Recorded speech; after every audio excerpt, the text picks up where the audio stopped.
Okay, welcome to technical session T-13, display devices, and we will begin this journey together. Our objectives are 1, to describe different types of displays and their respective characteristics, describe the purpose of projectors, describe different settings of monitors and how to adapt them, identify the video ports and connectors that are utilized to connect monitors, and identify common problems that come up with monitors. So much fun. Our behavioral skill and mindset is teamwork, as usual, and personal responsibility. Display devices definition and types. Of course, I'm going to reach out to you guys for participation on reading the slides. So who would like to start? Come on, Kayla. Yes, your local chatterbox. All right. Display devices definition and types. The monitor or display is the primary output device for most computing devices. It shows what is going on with programs and operating system. The video card or display adapter handles all the communication between the CPU and the monitor. Different types of displays use different types of technology. The most common are CRT, LCD, LED, plasma, OLED, and projector. Thank you. Are we familiar with some of these types or all of these types? I think we all are for the most part. This shows the CRT. Remember those big monitors, heavy, especially the larger ones you get, the heavier they are. So glad this has changed. But it just gives you a diagram and it talks about the grid of the red, green, blue phosphors. And this is how the makeup is inside of it. Just have to be careful with these because they have quite large capacitors and you don't want to go into one because you could electrocute yourself. Always remember that. I think it's like 35,000 volts. These can't be recycled or anything, right? Like you have to throw them out. Technically, like you're not really supposed to keep them around. Right, but there's a proper way to dispose of them. And we have that as another T session, actually. Where we talk about the hazards and. Well, they briefly talk about it because, yeah, they do have the nickel and the mercury and all that stuff in it. So, yeah, you do have to properly dispose of them.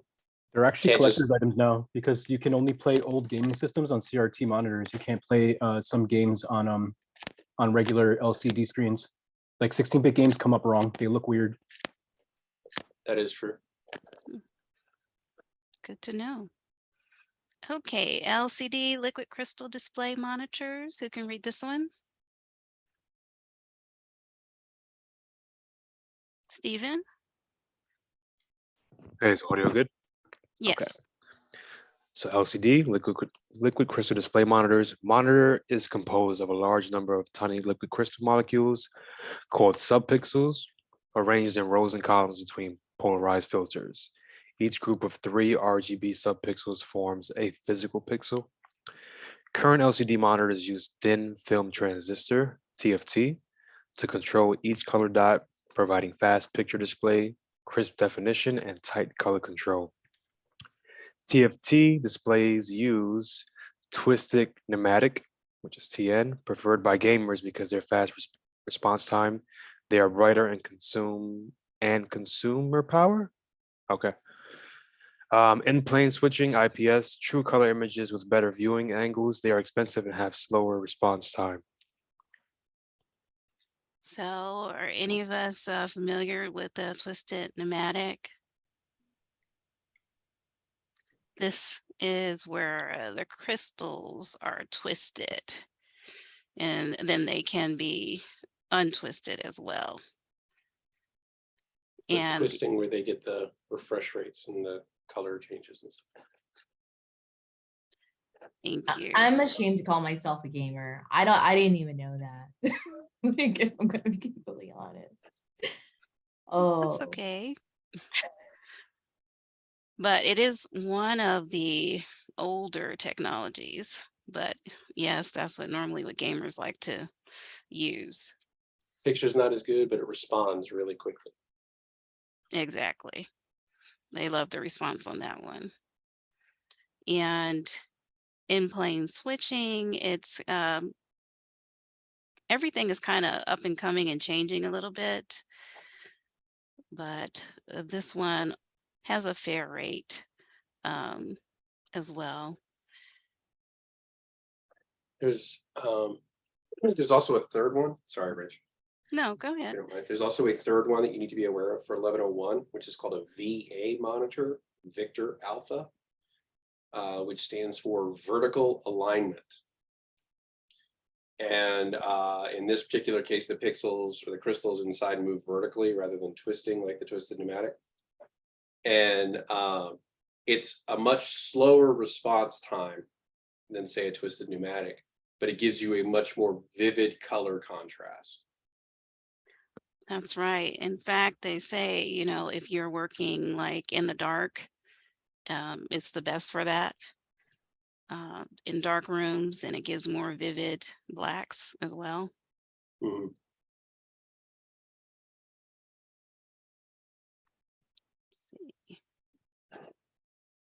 And we also have the LCD monitor and the components, the backlights to illuminate the image.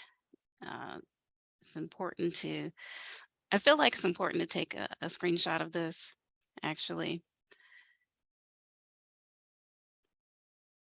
So you can remember the backlight and the inverter that needs to be there.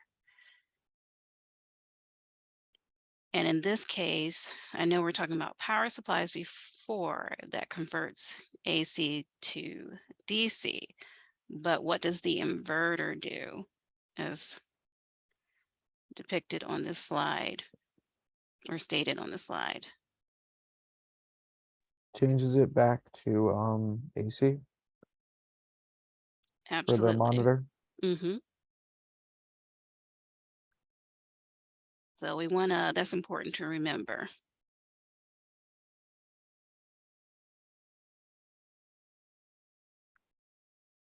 And we see where the inverter is in the monitor. I think we have a few more points coming up.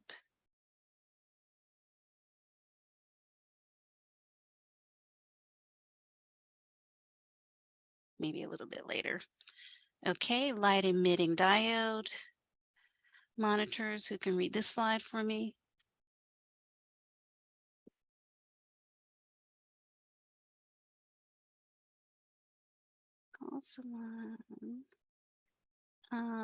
Let's see.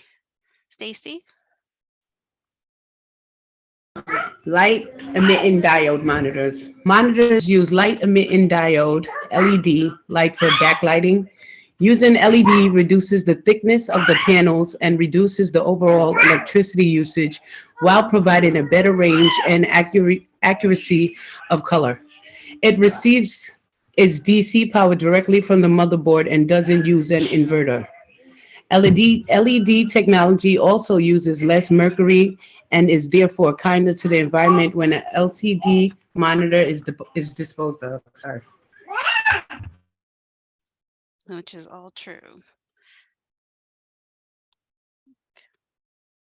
So here is a little diagram of fluorescent versus LED lighting. So it shows LED is thinner, fluorescent's thicker. What are some of the other differences?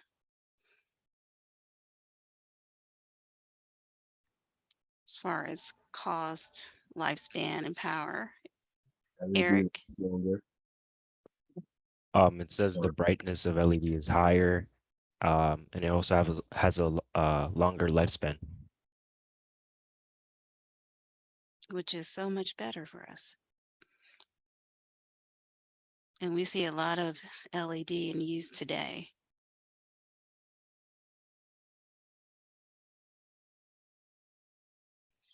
Now moving on to plasma monitors. You can read about our plasma displays. I can read. Okay, Aminata. Plasma monitors. Plasma displays use small cells containing anodized gases similar to what is used in fluorescent lamps. Advantages: high quality picture, wider viewing angles, and less motion blur.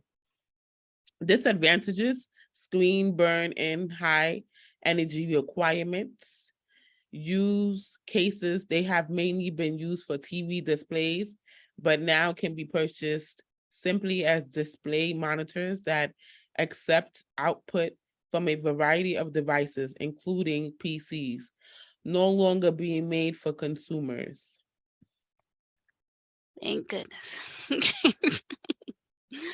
Oh boy, some of these plasma monitors, plasma TVs were so heavy, and that burn-in, that disadvantage, oh, it was awful. It's like leaving kind of like a ghost image on the screen.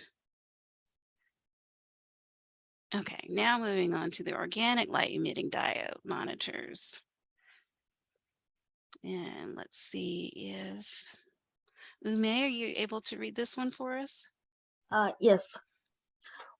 OLED organic light emitting DOD monitors.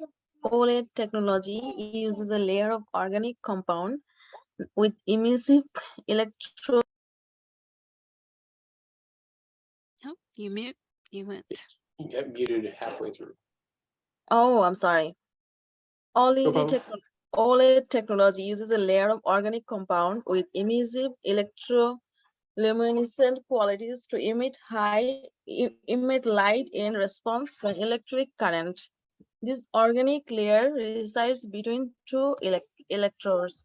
Although it uses no backlight, it results in a high contrast ratio than an LCD in low light conditions. This technology is currently expensive and the materials used have a limited lifespan.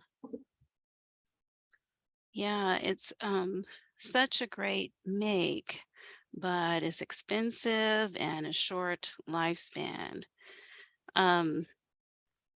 And who knows what that organic material might be that's in these real. Kayla, did you have a question? I'm sorry.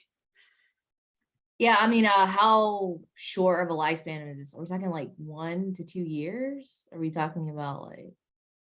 Yeah, I think it's less than that. It's not Wow. measured in years, it's measured in hours. Yeah. So like how many hours the bulb will be burning. So like a bulb may be rated for 5,000 hours. So if you watch a lot of TV, you'll burn through that really quickly. If you don't, it'll last a long time. Wow. Okay, thank you. Yeah, they use derivatives of, I think, tar and other polymers, synthetic and organic together to make this work. Is a rather interesting technology. And I think in the book it talks about a quantum one as well. Just really interesting. But we just need to know that the in-plane switching and the twisted pneumatic and the OLED, that they exist.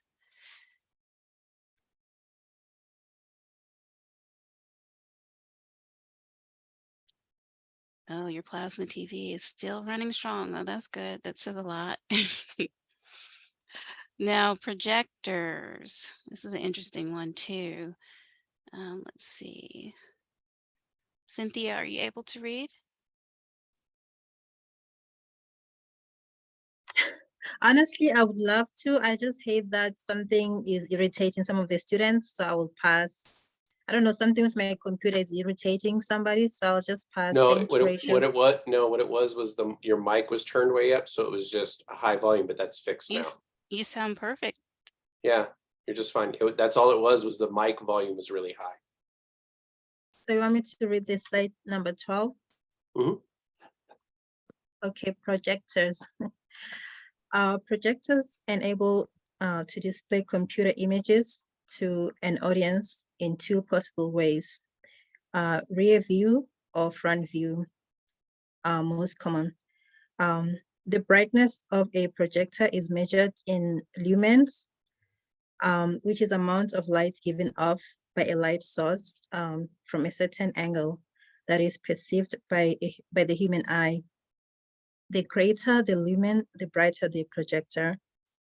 A projector throw is the size of the image at a certain distance from the screen. All projectors have a recommended medium and maximum throw. Lamps. Lamps generate the light inside projectors. They generate quite a bit of heat, so all projectors come with a fan to keep the lamp from overheating. Thank you so much. That was beautifully read. Have any of us used projectors in here? Any problems that you've had with them that you can relate, or You any need like a solid experiences? white surface or else it doesn't look right. It can't be like a bed sheet or something because it'll move around in the wind and you can't watch anything on it. So you need something flat and solid, like a wall or something to project it on. And also depending on the kind of projector you have, it's not as sharp. You lose pixels and it looks weird sometimes. All right. And Kayla? Yeah, I have to agree with that. Also, just kind of if you're not like really good at reading manuals, it's not like really easy to understand. Especially like the ones that are portable, because you gotta like sync that up with your phone and make sure like you got enough battery and all that other stuff. Okay. Thank you for sharing. And Lima? Yeah, sometimes you find distorted image on the display wall, and it's difficult to adjust and find the right angle. Yes, I agree. Kayla, you still had a comment? Okay. The takeaways with this slide is we want to make sure we know that the brightness of the projector is measured in lumens. The throw, the size of the image at a certain distance, and the lamps or light inside the projector that generates heat. And has anybody had to replace the lamp or the bulb inside before? Has anyone felt the heat from those projectors? It's amazing how much heat. So you always want to let it to cool down and allow the fan to run.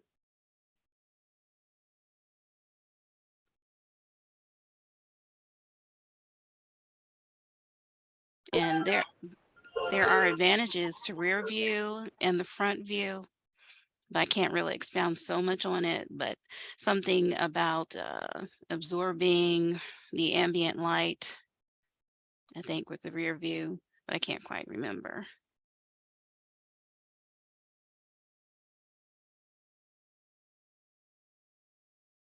Okay, monitor settings. Who can I call on for this one? Do it.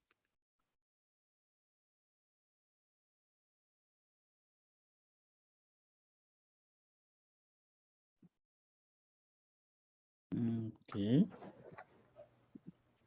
So monitor settings, Yes. brightness.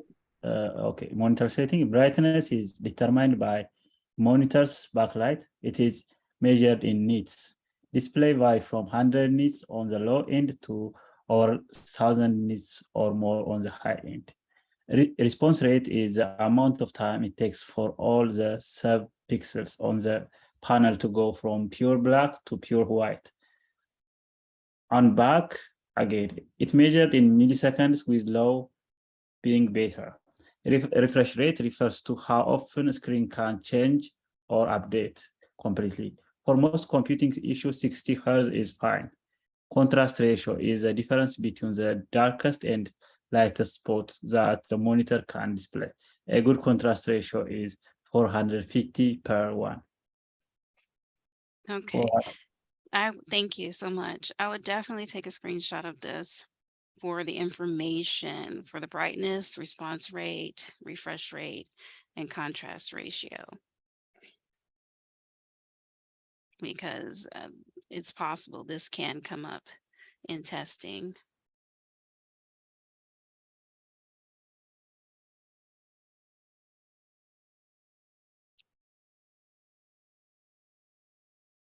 Okay, and here is monitor resolution. It's the number of horizontal and vertical pixels that are displayed.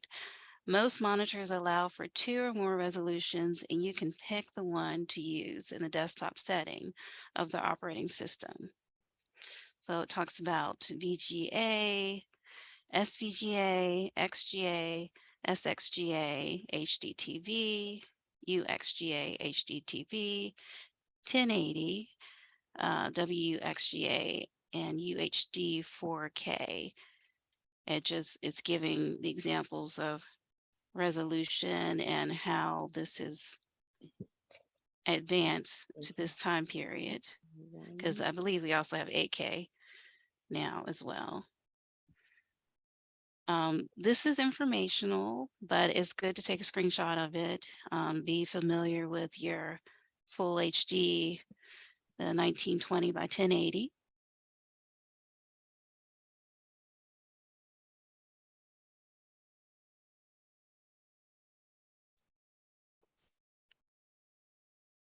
I think that's what we can get from this one.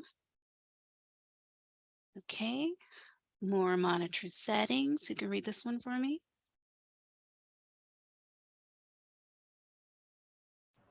Adriel? Aspect. Oh, He had his hand up. Sorry. No, it's okay. You already started, Madison. okay. Aspect ratio is the ratio between horizontal and vertical pixels. Most common aspect ratio are 4, how do we say this? 4:3, You can, yeah. 16:9, or 16:10. Common resolutions for 4:3 ratio are 640 by 480, 800 by 600. Oh, this is a lot. I picked the wrong slide. 1024 by 768. Common resolutions for 16:9 ratio are 1366 by 768, 1600 by 900, 1920 by 1080. Okay, breather. The native resolution. All LCD monitors have a native resolution that enables them to display the sharpest picture possible. LCD can't run at a resolution higher than the native one. Most LCD monitors are able to inform the PC of their native resolution. Thank you so much. So the takeaways here is the native resolution is usually best. When we're talking about aspect ratios and we say 16:9 or 16:9, does anyone know what that means? That's like how it's presented on screen. I think the average now is the 16:9, but it was 16:10, but the industry standard is 9. Because if the movie people, they have to fall in the 16:9 now because of how they format the video. So in other words, it's just how, so it doesn't look too stretched on your screen. That's what Yes, the ratio is for. exactly. Or you can see it as like the framing of it.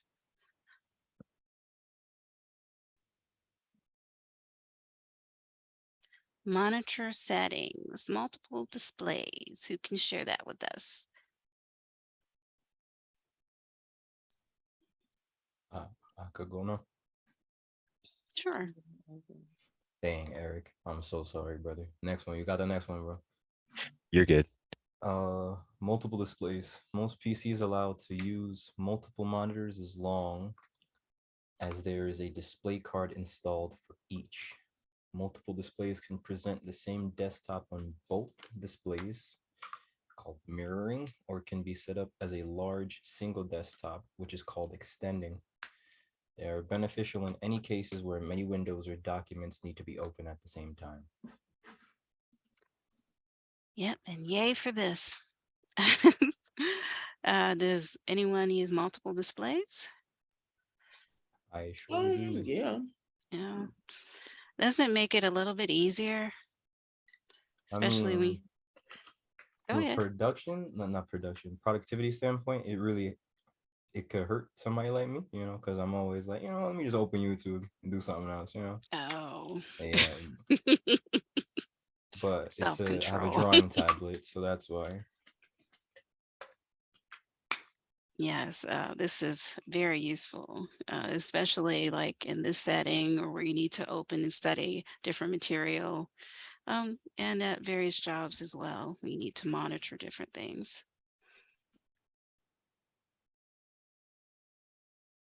Okay, and more monitor settings. You can share this slide with us.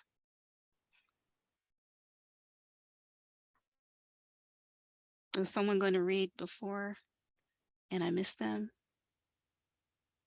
Someone's hand is up. Is that you, Eric? Yeah. Okay, thank you. Sorry. Monitor settings. A privacy filter fits over the front of the display screen to make it difficult, if not impossible, to read the monitor unless you are squarely in front of it. It helps to reduce eavesdropping or shoulder surfing, used in situations where high security information will be displayed on the desktop. Anti-glare filters fit over the front of the display to reduce the glare on the screen, useful when the workstation is facing sunlight. Yeah, and this is pretty common these days. So now we have a little quiz.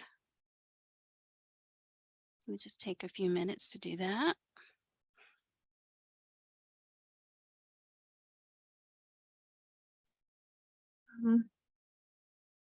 Rachel, I don't see the link on the chat. I don't know if it's on the chat or not. Sorry. I was looking at your slides throughout. Oh.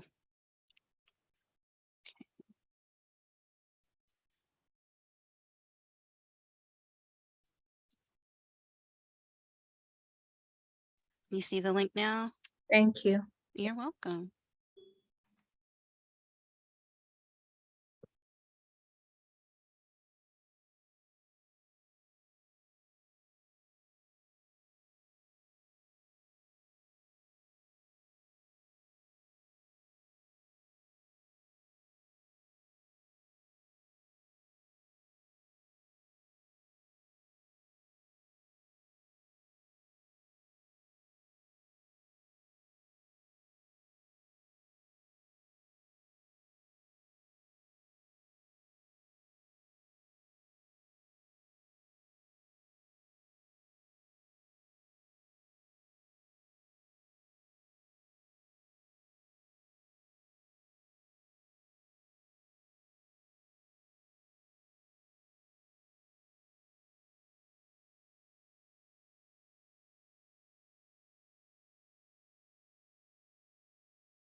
All right, I'm going to share the answers.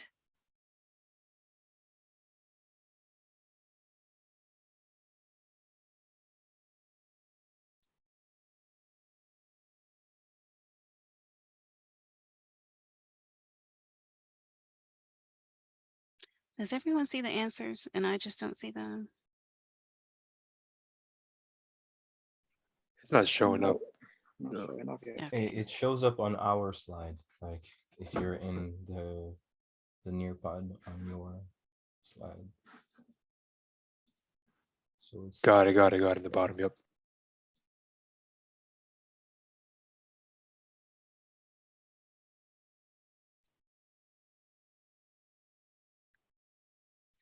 Okay, this is another good one to screenshot the display modes review.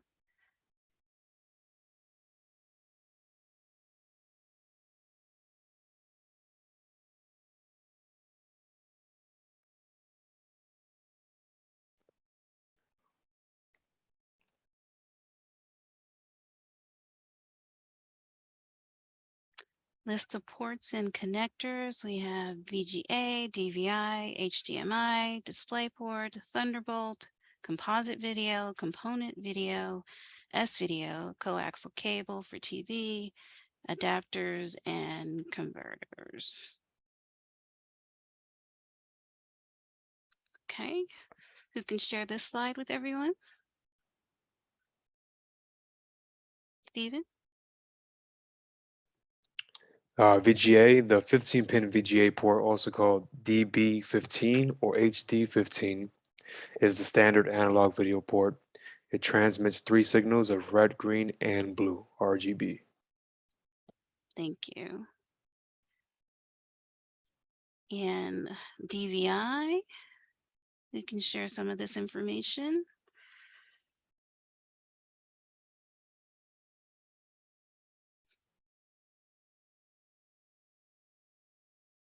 Francis, you want to read for us?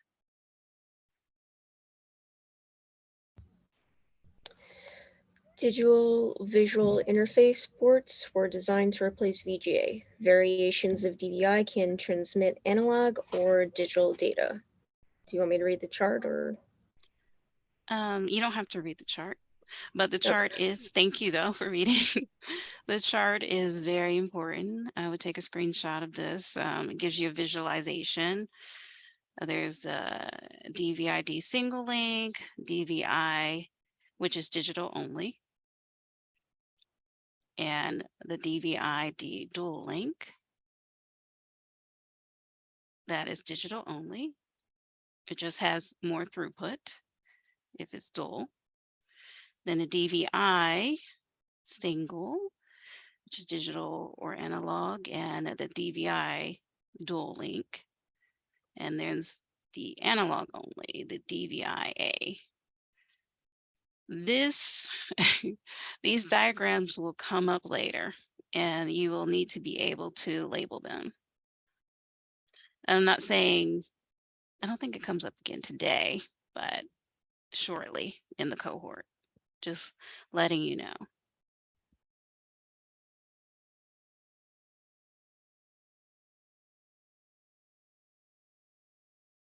And hopefully everybody's got their picture of this. Okay, who can relate HDMI to us?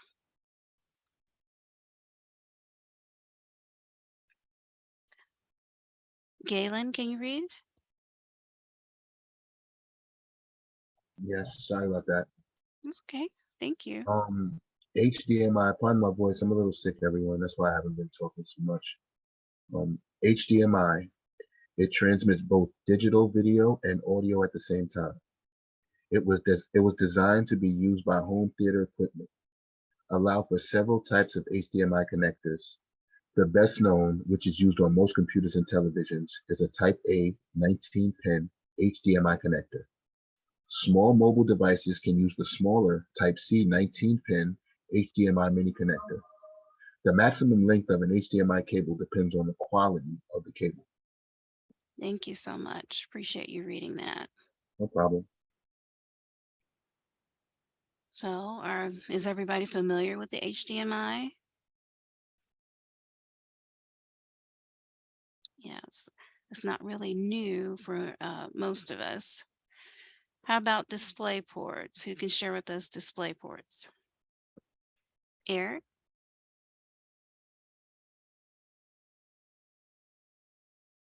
Sorry, you said me. Yes. It was designed to replace DVI. It can transmit digital, not analog video and audio data. It uses data packet transmissions similar to those of Ethernet, USB, and PCI Express. Regular DisplayPort is used on video cards and desktop computers. The smaller mini DisplayPort is commonly used in laptops. Maximum length for DisplayPort cables is 15 meters. Oh, that's good to know, the maximum length of that cable. So let's see. When the cable in the description is saying it can transmit digital, not analog video and audio data, what do we mean by not analog? Or what do you think it means by not analog? No voice, or is it audio?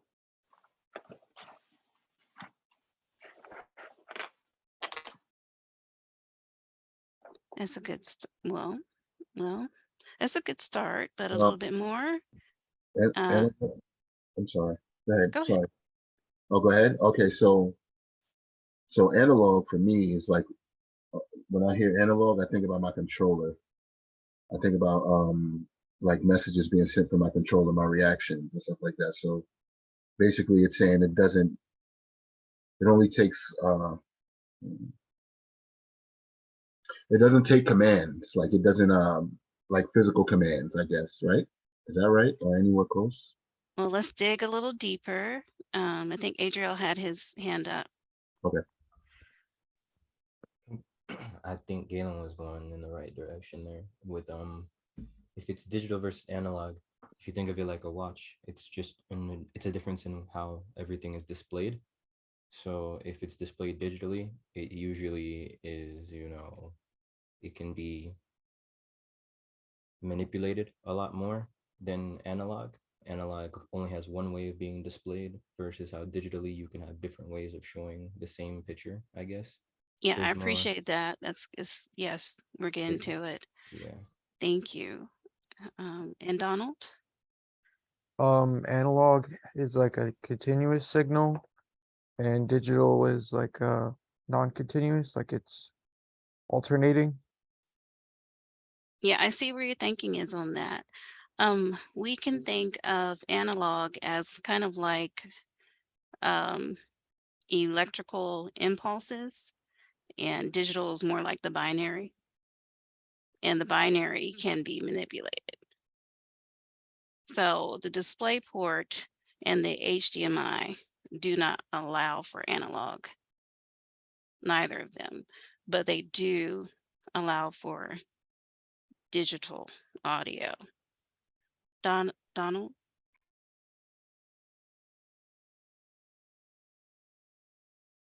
Okay, Ramon? So the digital will be best used for like surround sound in a way?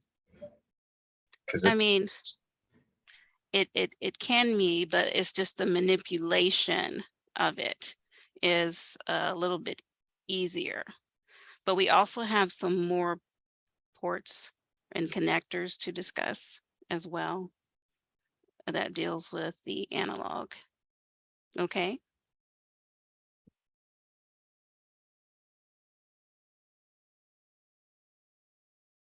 And this is not one of them, but we have to look at the Thunderbolt and the information for Thunderbolt. Heen, can you read this for me? Thunderbolt combines PCI Express and Displayport into one serial signal, and additionally provides DC power all in one cable. It can be used to transmit video or data, has a maximum length of 3 meters using copper cable. Thunderbolt 1 and 2 can achieve up to 20 gigabytes and use 20 gigabytes per second and use the same connector as mini DisplayPort. Thunderbolt 3 uses USB Type-C and can reach up to 40 gigabytes per second. In use by MacBook Pro, Mac Pro, MacBook Pro, and MacBook Air. Thank you. I would take a screenshot of this one.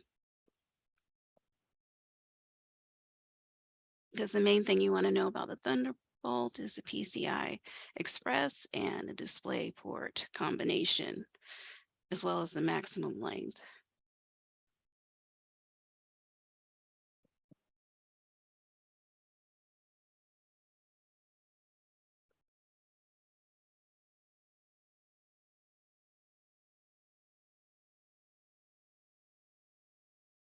Okay, we have composite video, also called RGB port. Composite video mixes the red, green, and blue together in the same signal.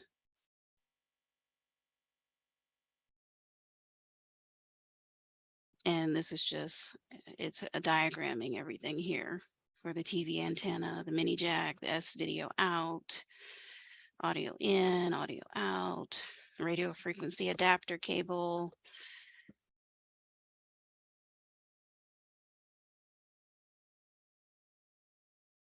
Component video.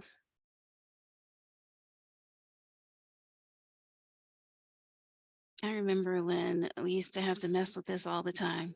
I'm so glad things are so much easier now.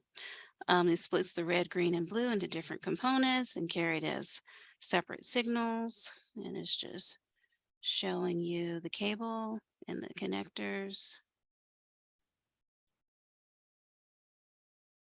Okay, S video. Who can read this one for me?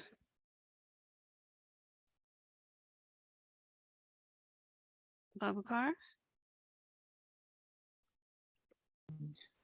Yes. Super video port is a 4-pin or 7-pin round port used by some television and video equipment. A few older video cameras use a 6-pin variation of 6 video called a mini DIN 6 connector. Yes, thank you. And does the DIN connector remind you of another connector that we've looked at in the past? Looks like they are, is it PS2? PlayStation. Hmm. Looks like the PS2, right? Or the keyboard and the Mhm, mouse. and the Yes. mouse. Mhm. Yes. And I thought it was interesting to note that they said it's proprietary. Because it has to be proprietary because it's not accepted by the German council. Just thought that was an interesting piece of information. Okay, coaxial cable. I will take a screenshot of this one. Who can read about the BNC connector?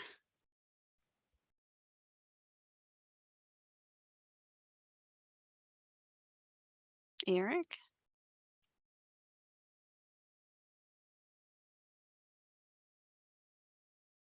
You're muted if you're speaking.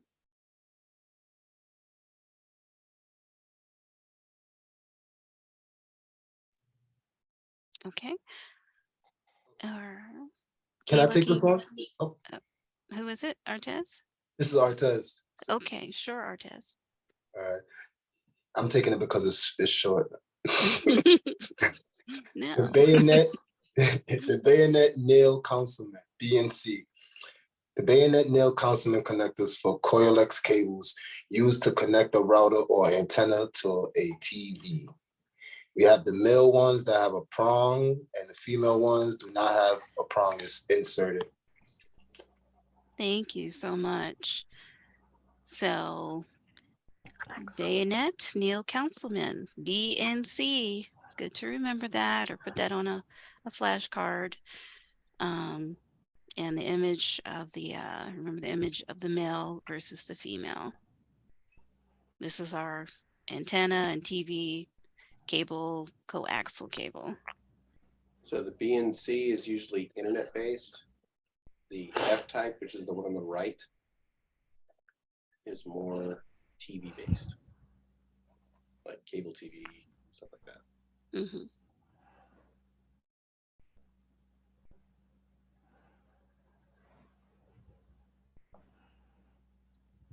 Okay, adapters and converters. Who can share with us the kind of video adapters and converters?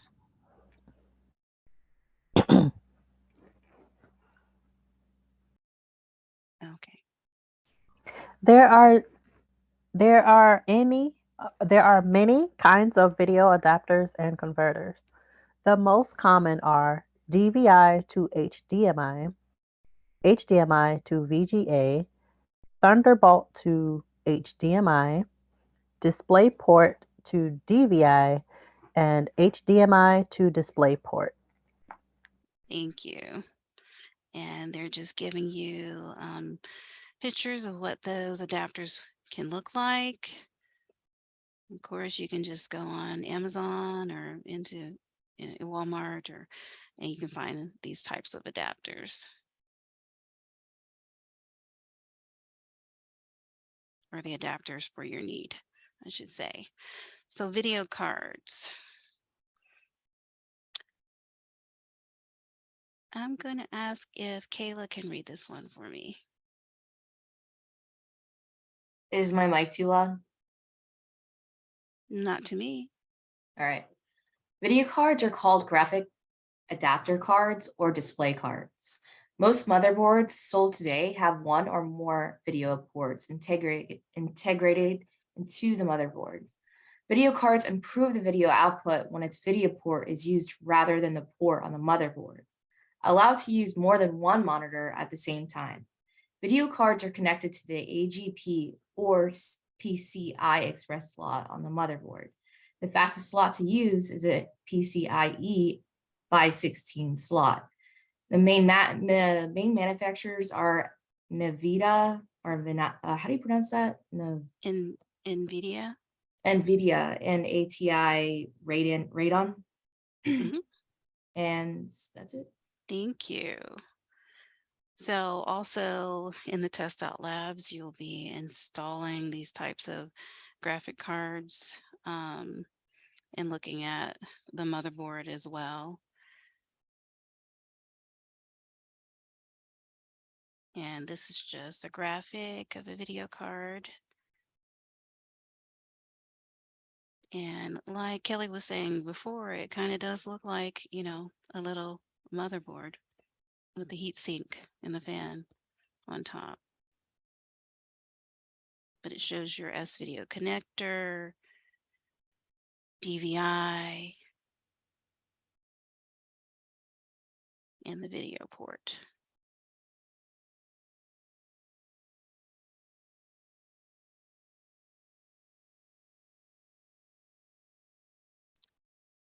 Okay.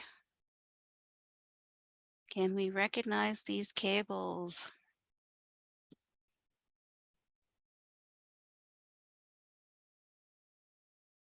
Okay, who knows what number 1 is?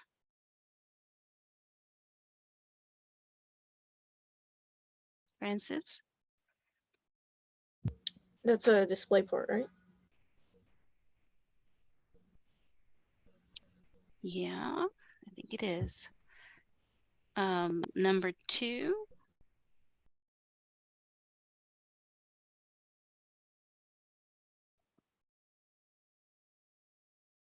USB type A.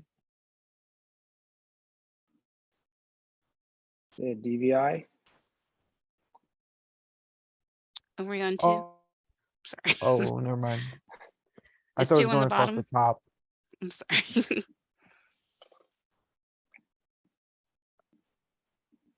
I heard someone say DVI. okay. To the DVI-A? I think it's a dual. Is it DVI A? DVI-A has less pins. It's a D. I Dual. thought a DVI-I had like an H on the side, like an H pattern. Yeah, that's a dual. That's a DVI D dual. Oh, okay, got it. Okay. Okay. And number 4.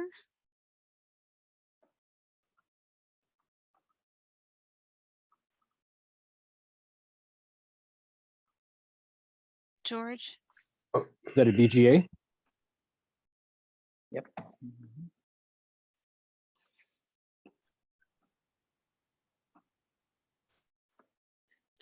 Number 5.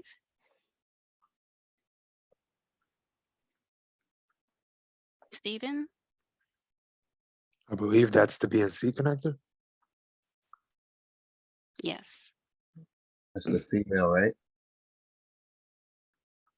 Is that the female or the male? That would be the male. It's the That's the male male, right? Okay. because it turns. Okay. And what I would do is I would take a screenshot of this one as well.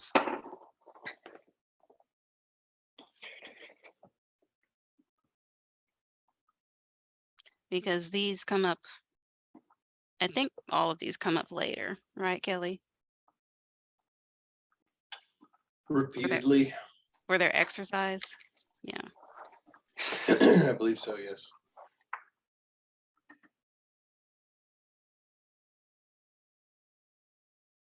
Okay. Oh, my favorite part. Okay. Troubleshooting common monitor issues. Can someone list the monitor or display issues for me?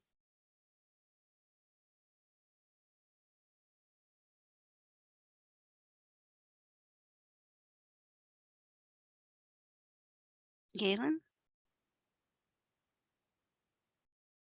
Okay, practice troubleshooting common monitor issues. Okay, list of common display issues: ghosting, streaking, fuzzy vertical edges, monitor not showing any red, bad pixel, pixel stuck on pure white, flickering image, dim image, hissing noise. Yes.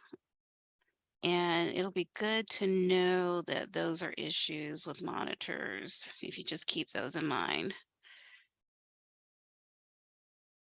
So for common, it's going to expound a little bit more.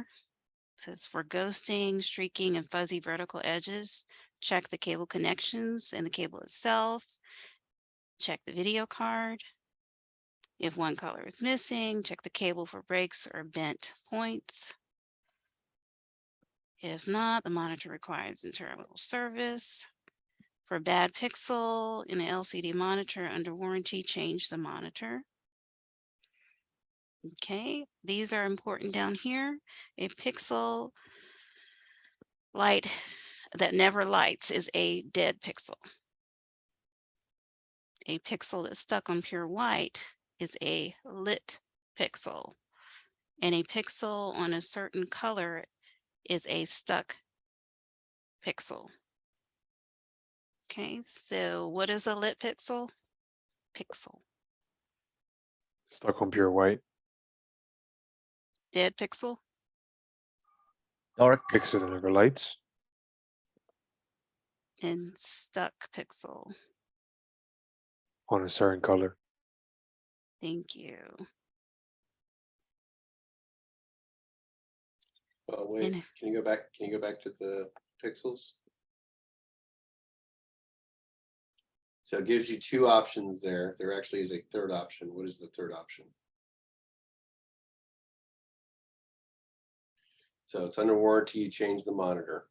What's the other option? For dead pixels or lit pixels or? Change your video card. Well, the problem's in the monitor. So it's specifically in the monitor, it's giving you dead pixels. You repair the monitor. Backlight. How do you repair for a dead pixel? I don't know if that's the right answer, but I usually play like there's like a dead pixel fixer, and you play it in like flashes colors on the screen and it fixes it for you. Well, that would likely fix a lit or a stuck one, but a dead pixel just won't light up at all, usually. And so wouldn't you have I think to? he's still, all right, go ahead. What about change the LCD? Well, that's what you would do. Like if it was under monitor, if it was under warranty or something like that, you could have it repaired or do something like that. But there actually is another option. Is it when they Buy a talk new about monitor. Buy a new monitor. Yeah, that is, but that would go under like the warranty or change the monitor. What about change resolution or something? Would that help? No, I think it's unfortunately. internal service. You guys are getting way more technical than you need to.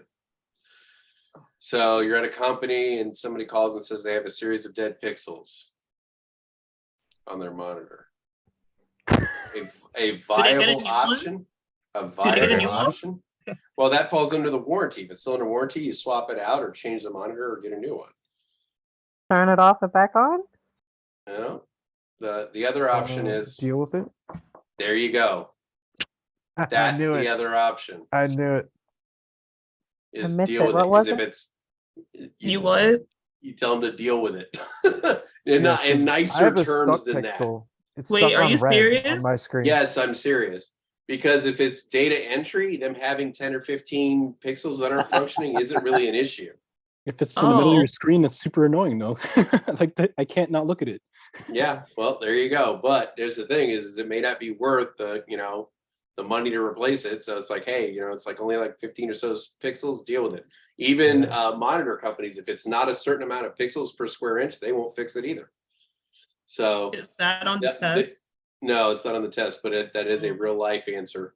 So the answer can be to deal with it unless they're in a specific field where this is not allowable. Like if it's a radiologist, so they're looking at x-rays all day, you can't have any dead pixels. 1 or 2 is enough to swap that monitor out right away. Mhm. So there may be specific fields where it's like, okay, they need crisp, clean images, no distortions, no fuzziness, no nothing. Swap out the monitor with any problems. If they're So just- the takeaway is you got to know what field you want to go into to get good equipment and to essentially Well- pay out of pocket if you can't deal with it anymore. Yeah, the field is or the takeaway is if you're doing a job that doesn't require high resolution imagery, you can deal with some dead pixels on your screen. Or maybe after office hours, you can swap it out with a coworker and they'll never know. Or I can maybe either they would. confirm or deny the existence of that happening. Like, wow, that's interesting. Last week that happened to me too. It's so Oh, no. sad. It's really sad. Nah, don't do that. You'll make frenemies at that point. Yeah, pretty much. But yeah, just so you know, like with the dead pixel one, because of it happens. The third option actually is deal with it. Yeah, you save money.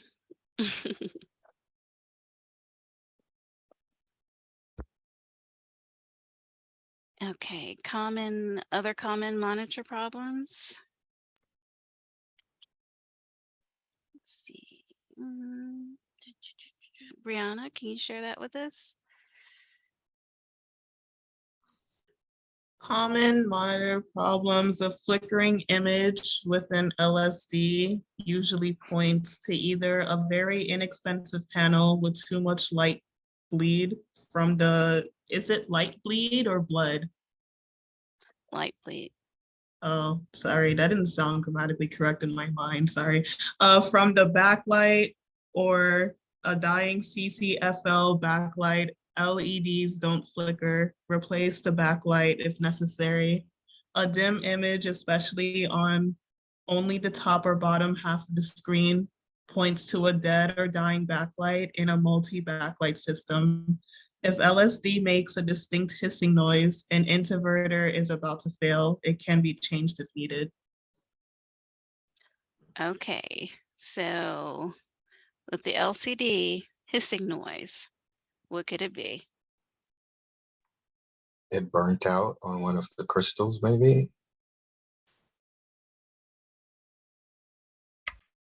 Okay, you can look at the slide. Distinct hissing Inverter. noise. Yes. It's common for a failing inverter. So if there's a dim image, what could be happening?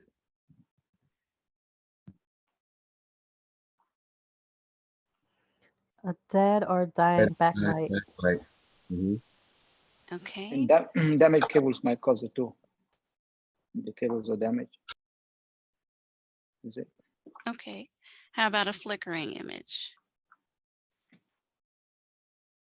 Yeah, that's the one I was talking about. Flickering image caused by damaged cables or the ports, connection ports. And most likely it is not what? If it's a flickering, if it's flickering, is not what type of display?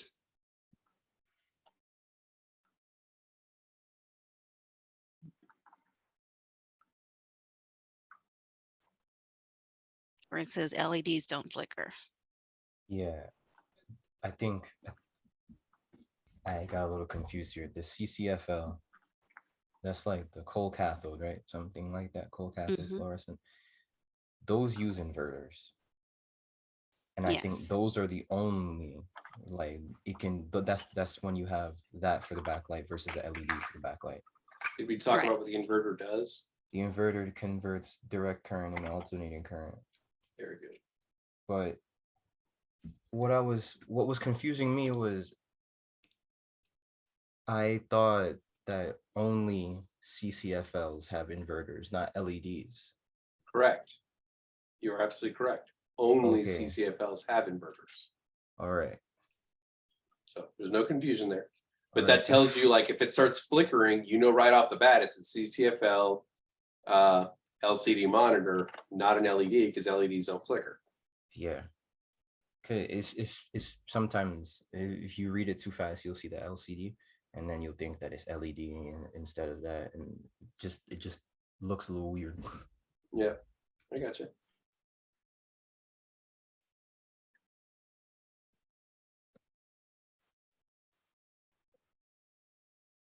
No, only CCFLs use like that's a form of backlights. LCD monitors use backlights. Yes. CCFL All is what LCD monitors correcting? use backlights, whether it's CCFL or LED.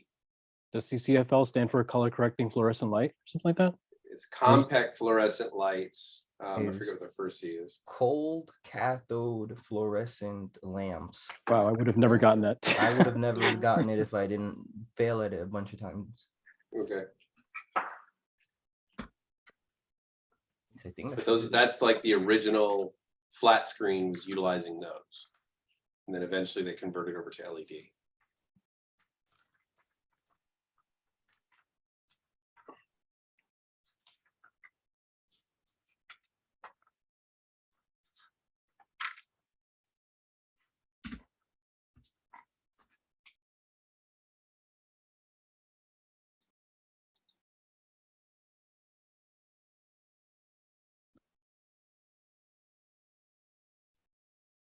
So everybody's just matching the pairs, right? Yes. One should be very obvious.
You're correct, Engine. Yes, they are.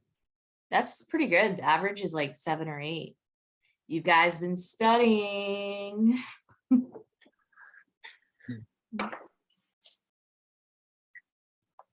Yeah, I know was exactly thinking the which same one's thing. mine. It's not the best, but it's not the worst. Yeah, 26. Yeah, you see that little 10 there, guys? That's mine. All right. Well, one of them said streaking, and that wasn't the answer for for it, and it showed streaking. At least for me, that's what I assumed it was. Yeah, honestly, that tripped me up a little bit. Honestly, this year was like, I thought that was streaking and wasn't. Same. Yeah, I guess we're ready to look at the pairs.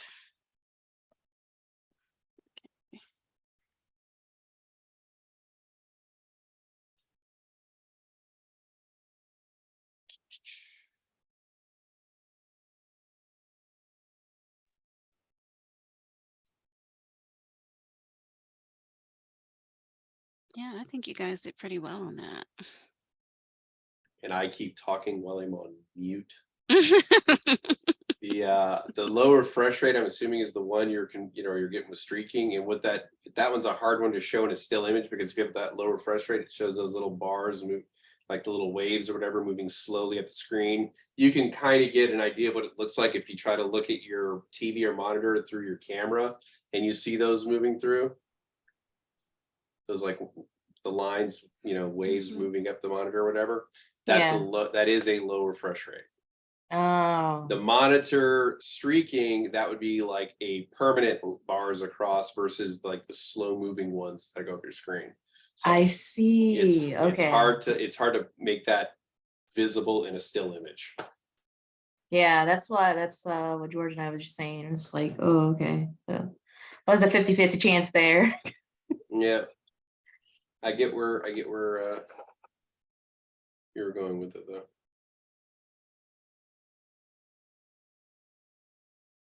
Okay, so the objects revisited or describe the different types of displays and their respective characteristics, describe the purpose of projectors, describe different settings of monitors and how to adapt them, identify the video ports and the connectors that are utilized to connect monitors, and identify common problems, which we just did, that come up with monitors.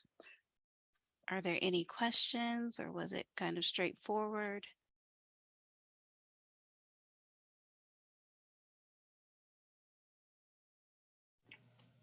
It was good. It was good, straightforward. Thank you. And long.